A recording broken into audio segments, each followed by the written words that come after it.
Hi, friends. My name is Toni Cureton. Thanks for tuning in to another episode of Life Skills FYI.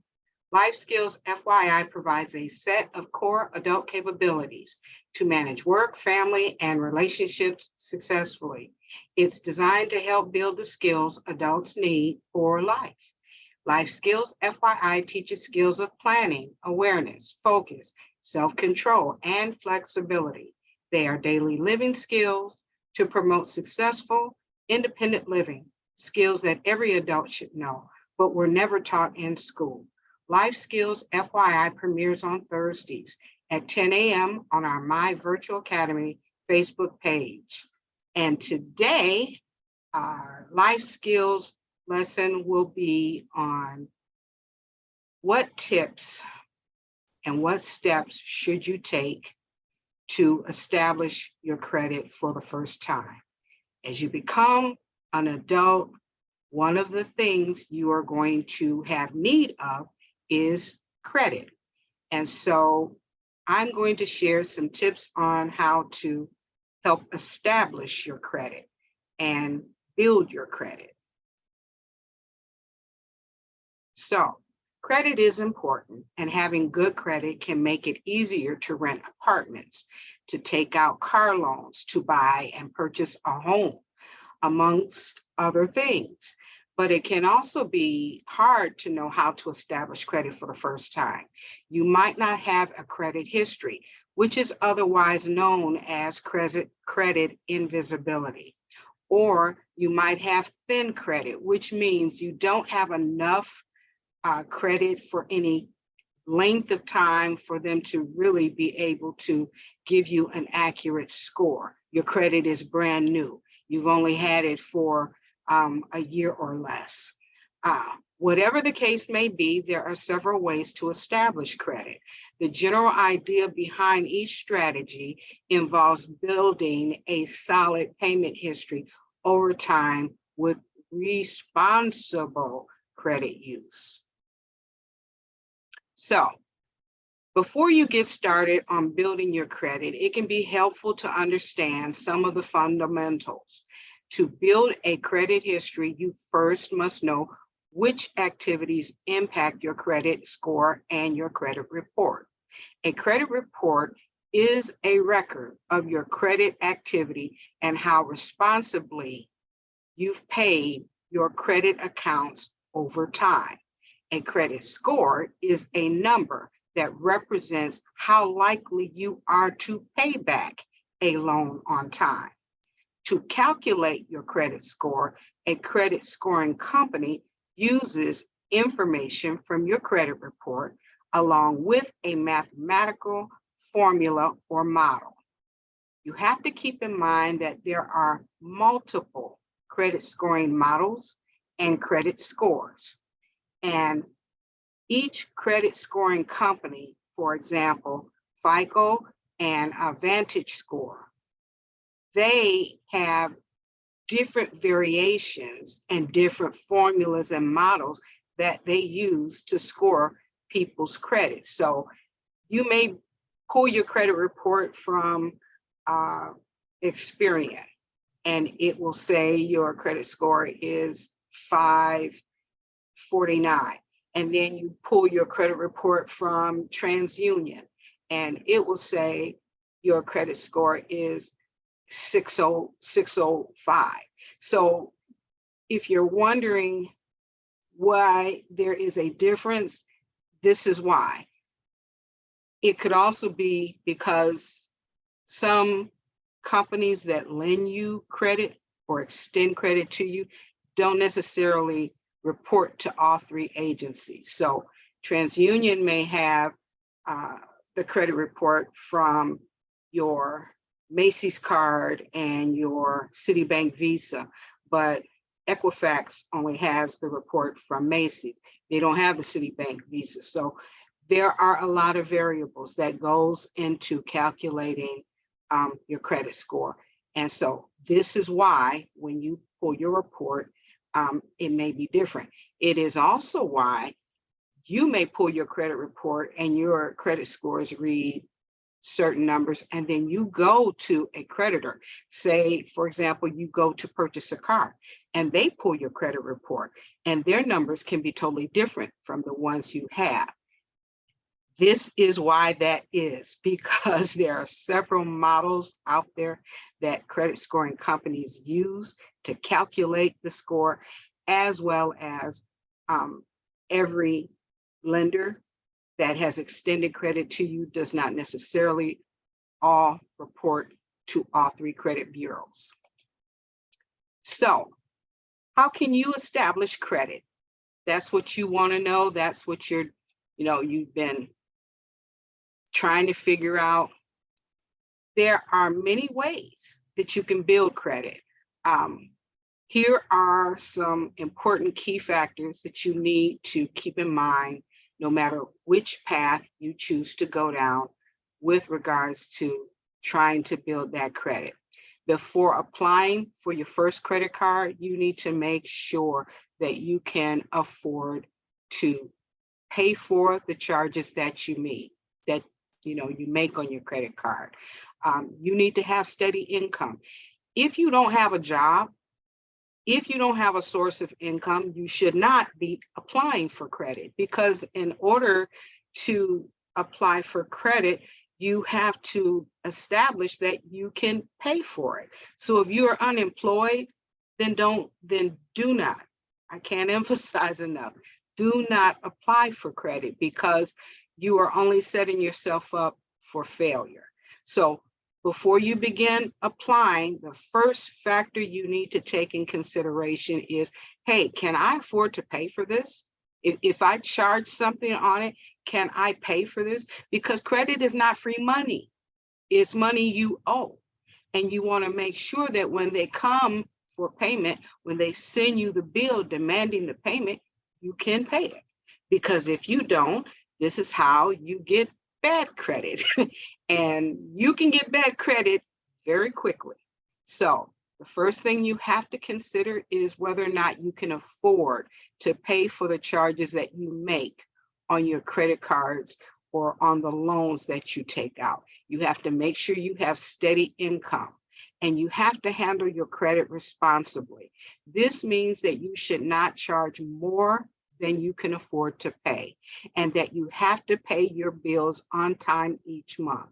If you use these 2 strategies together, they can help you build and establish your credit.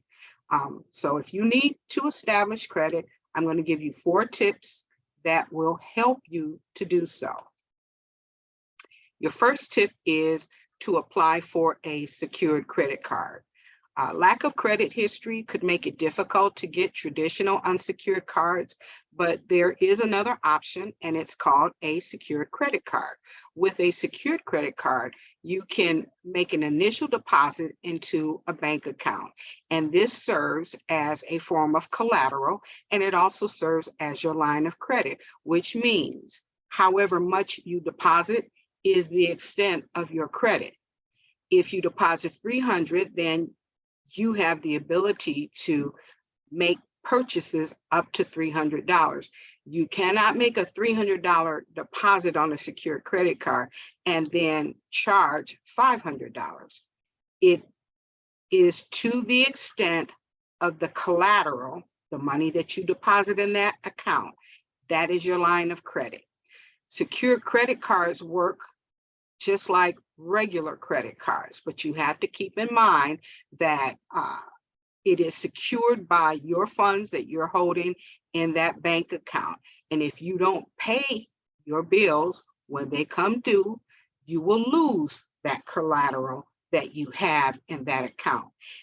That's a good thing for the credit card company. That means that they don't take a loss on you, but you lose that money. So even though it's a secured credit card and it's secured with the money or collateral that you deposit in that account, you still want to make sure that when your monthly bills come due, you pay them on time, and you still want to make sure that you charge responsibly and only purchase things that you can afford to pay for. So you have to make sure that your payments are made on time, because they do report this to the 3 credit bureaus.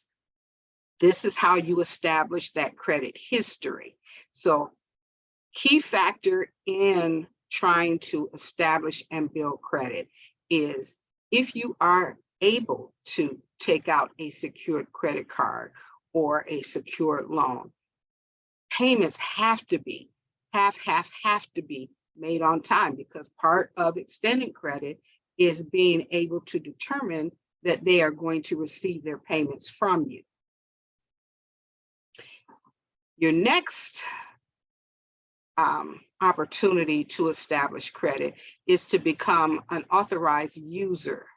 If you have a trusted loved one or friend who does have credit and credit cards, and they are willing, they can put you on their account as an authorized credit card user.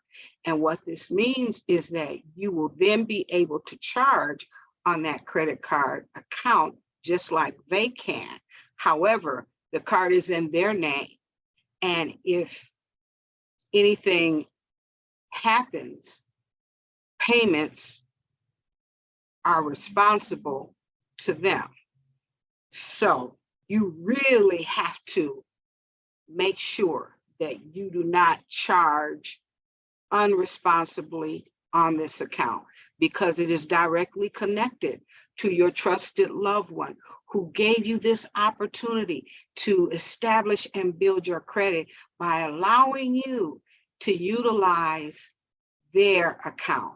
As they pay their bills on time, that helps build your credit up. And if you charge on the account, that also helps you build your credit up. By the same token, if they don't pay their bills on time, it will negatively impact your credit score. And if you don't pay the charges that you make on time, it will negatively impact their credit score. So if you have someone that is willing to do this, then you really have to be responsible, because everything you do and don't do regarding that credit account, it will affect them. And you don't want to do that, because they gave you an opportunity that a regular credit card company would not take the chance on, because they said you don't have credit. So they're not going to extend it to you because they don't know your payment history.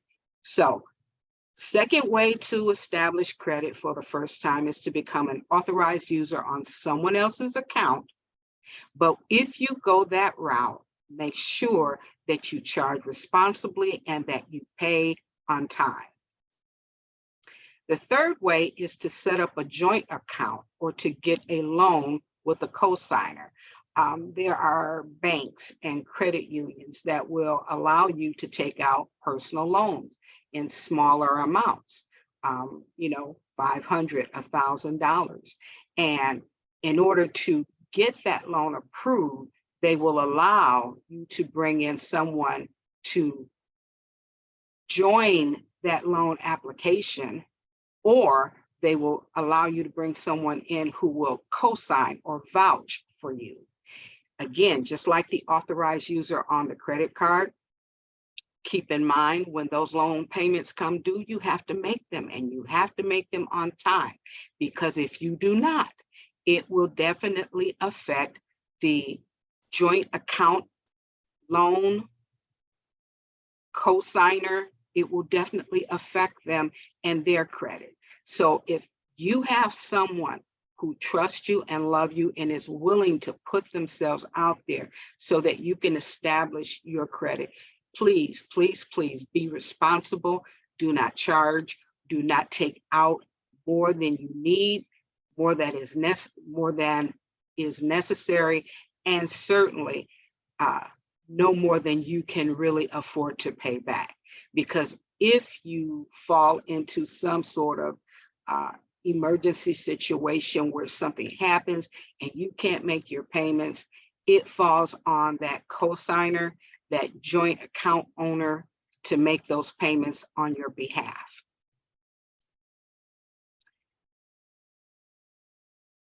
Number 4, similar to what we were just talking about, credit builder loans are usually through credit unions. Not all of them provide this opportunity, but there are some credit unions that will offer small loans, anywhere between $300 and $1,000, and they will allow you to build your credit history with this. Now, the difference between this and the loan that I just talked about is, this is sort of like the secured credit card, where you have to put up a collateral, if you will. Now, with the credit builder loan, they will let you take out a loan for $1,000, and they will take that $1,000 and they will put it in a savings account in your name, but it'll be locked and no one will be able to access it. And then they'll set up the payments for that loan, and you'll pay into that account. And once you reach the $1,000, which is what the loan was set up for and structured for initially, once you reach that $1,000, then that savings account will be unlocked and you will then have access to that $1,000 that's in the account. So it kind of works like a secured credit card, if you will. It will allow you to pay, and as you pay, they will then send those payments to the three credit agencies, reporting the timeliness of your payments, if you paid it all, and making sure that you paid as agreed, meaning you paid according to the terms that were set up on the loan. It's a good opportunity to establish your credit and show your credit worthiness. Again, just like all of the other loans and all of the other credit cards that we just talked about, please handle this responsibly, meaning if you don't need to spend the $1,000 on a new stereo system, don't. You should always proceed with regards to credit with the mindset of, can I pay this off in 30 days, in 60 days, in 90 days? And if the answer to those questions are like, no, then you shouldn't really charge it, because one of the other things that you have to take in consideration is the interest that you're going to have to pay on these cards. Yes, you need to establish credit, because there are things that you just can't, unless you're rich, you just can't readily pay cash for. So yes, you do need to, establish credit for that purpose. However, if you are buying, vanity things that, you shouldn't be spending money on, that is going to affect your ability to have credit. You also have to keep this in mind. You take this in consideration. One of the things that credit lenders consider when they are thinking about or reviewing your application for a loan or a new credit card is, how much debt do you owe? Who do you owe money to? And if that reaches a certain percentage of your income, you may be denied for that credit card or that loan, because they want to make sure their objective, always have to remember, their objective is to make sure that they get paid for the money that they lend you. So if they think that you are overextending yourself, meaning you are spreading your money out to so many people because you've taken out so many loans, if it becomes risky, you become a credit risk and you become unworthy to receive credit. So in a nutshell, you want to make sure that, number one, you don't charge or spend or take out loans for things that you really shouldn't and can't afford to pay for. And number two, if you do take them out, you want to make sure that you pay them back and pay them on time. You should always pay them early, as a matter of fact. When you take out credit cards and loans, you should always set up all of your accounts to have automatic withdrawals taken from your account. That way you don't run into the accident of it slipping your mind or something coming up and you forgetting, and then it causes that payment to go in late. You don't want that. If you set up automatic payments with your bank account for the money to automatically be withdrawn on that due date, you'll never be late and you'll never have the risk of having bad credit. So how quickly can you get on that road to establish good credit? Well, it's not a one-size-fits-all answer to this question. How long it takes is determined by you, your spending habits, what you buy, how often you buy, and most certainly how often you pay back. You know, these are the things that determine how well and how quickly you go to get good credit or to establish good credit. There are no shortcuts. It takes time. But the good news is that if you remember, A, I'm not going to spend more than I need to spend, certainly not more than I can afford to spend. And 2, I'm going to always pay my bills on time. I'm going to always pay my bills on time. You know, a day or two late, you think, oh, it's no big deal, but it is a big deal. It is a very big deal. So setting up automatic payments from your bank account to pay your monthly bills saves you the hassle of forgetting and the risk of a payment being made late. They look at your rent payments, your mortgage payments. They look at your utility payments. You know, you pay your utilities on time. If you have a cell phone, they look at those payments. How are you late with those payments? Did services get interrupted because you didn't send the payment? These are all things that they genuinely consider. So you do yourself well if you set out and you establish yourself to be a timely payer and to purchase within your means so that you don't overextend and put stress on your funding in trying to pay back. So friends, that is all my time for today. Thank you so much for tuning into Life Skills FYI. If you have any questions, please feel free to reach out. My name again is Toni Cureton and my number is 586-842-0558. That's 586-842-0558. Thanks so much for tuning in, and always remember to adult responsibly.